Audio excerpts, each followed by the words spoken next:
வாழ்க வளமுடன். பேராசிரியர் ஆனந்தி அன்பழகன், திருவண்ணாமலை. இன்றைக்கி நம்ம சிந்தனையாக எடுத்துக்கூடிய தலைப்பு என்னென்னா, திருமூலரின் திருமந்திர பாடலாக 564வது பாடலை எடுத்துக்கலாம். ஐவருக்கு நாயகன் அவ்வூர் தலைமகன், உய் கொண்டாருக்கு குதிரை மற்றொன்று, மெய்யக்கு பற்று கொடுக்கும் கொடாது போய், பொய்யாரை துள்ளி விழுந்திடுவானே அப்படின்னு. அதாவது ஐவருக்கு நாயகன் அவ்வூர் தலைவன் அப்படின்னா 5 பேருக்கு மட்டும் அவ்வூர் தலைவன் அப்படின்ற ஒரு கிராமமோ இல்லை ஒரு ஊரோ ஒரு நகரமோ அப்படிலாம் எடுத்துக்கல. இந்த உடல் உயிர் கொண்டிருக்கக்கூடிய இந்த உடலுக்கு ஐவருக்கு நாயகன் அவ்வூர் தலைமகன் அப்படின்னா என்னங்க, இந்த 5 புலன்கள் தான் நம்மை ஆட்கொண்டிருக்கிறது. கள்ளப்புலன் 5 காணா மணி விளக்கேன்னு சொல்கிற பாருங்க. 5 புலன்கள் நம்மளுக்கு இருக்குது. ஆனால் அதை வைத்து கொண்டு நம்ம இறை உணர்வு பெறுவது தான். ஆனால் நம்ம என்ன பண்ணுறோம், 5 புலன்களுக்கு அடிமையாகி நாம் துன்பத்துக்கு ஆட்கொள்கிறோம். அப்போ 5 எது அப்படின்னா, சுவை உணர்வு, தொடு உணர்வு, வாசனை உணர்வு, பார்வை, கேட்டல். இந்த 5 புலன்களும் அவ்வூர் தலைமகன் அப்படின்னா பிராணசக்தி, அதாவது இறை சக்தி நமக்குள் உயிராக, பிராணனாக, மூச்சு காற்றாக இயங்கிக் கொண்டிருக்கிறது. உயிர் கொண்டாருக்கு குதிரை மாற்றுண்டு. குதிரை அப்படின்னா நாங்கள் பவர்ஃபுல்லான ஒரு ஓடக்கூடியது. எதுனா தட்டினா கூட ஓடக்கூடிய குதிரை, தூங்கிட்டு இருந்தாலும் தட்டினா எழுந்து ஓடக்கூடியது குதிரை வேகம். அதான் சொல்லுவாங்க பாருங்கள், இத்தனை ஹார்ஸ் பவர்னு சொல்லுவாங்க பாருங்கள். அந்த பவர்ஃபுல்லான ஆற்றல் நமக்குள் இறை சக்தி உயிராக வைத்திருக்கிறது, பிராணசக்தியாக. அந்த பிராணத்தை கொண்டு தான் இந்த 5 புலன்கள் நம்ம யூஸ் பண்ணிகிட்ருக்கோம்.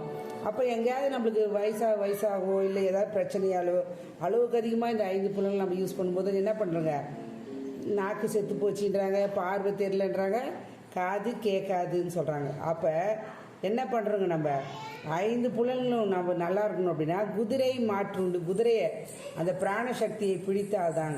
மெய்யாருக்கு பற்று கொடுக்கும் கொடாது போய் அப்படின்னா,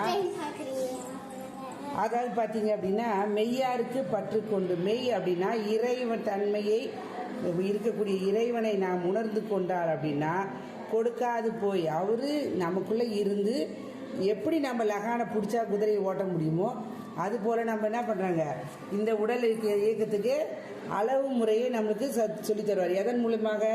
தியானத்தின் மூலமாக. பெய்யாருக்கு துள்ளி விழுந்துடுதானே.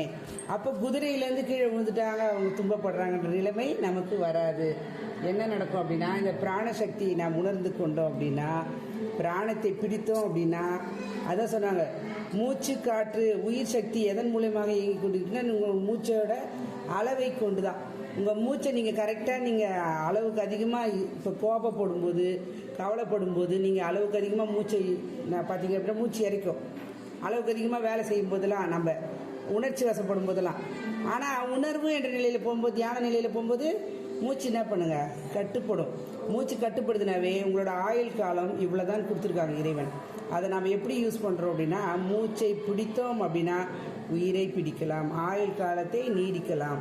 அந்த நிலையில் நம்ம வாழ்க்கையில் சிறப்பாக வாழ்வதற்கு இறை சக்தி நமக்குள் உயிர் சக்தியாக பிராணசக்தியை கொடுத்திருக்கிறது.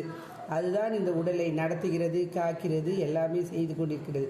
அந்த நிலையிலே நாம் இறைவன் தன்மையாக இருக்கக்கூடிய மூச்சு காற்றை பிடிப்போம், மனதை வசப்படுத்துவோம், அமைதிப்படுத்துவோம். 5 புலன்களுக்கும் நாம் எப்படி உபயோகப்படுத்தணும் என்று சொல்லி நாம் எல்லாவற்றிலும் அளவு முறை காட்போம் என்று சொல்லி இந்த அற்புதமான வாய்ப்பை அளித்த இறைநிலைக்கும் குருவர்களுக்கும் இது காலம் செய்யும் எடுத்த அனைத்து அன்பு உள்ளங்களுக்கும் நன்றி நன்றி நன்றி. மீண்டும் ஒரு கவிதையோடு சந்திப்போம், சிந்திப்போம். வாழ்க வளமுடன்.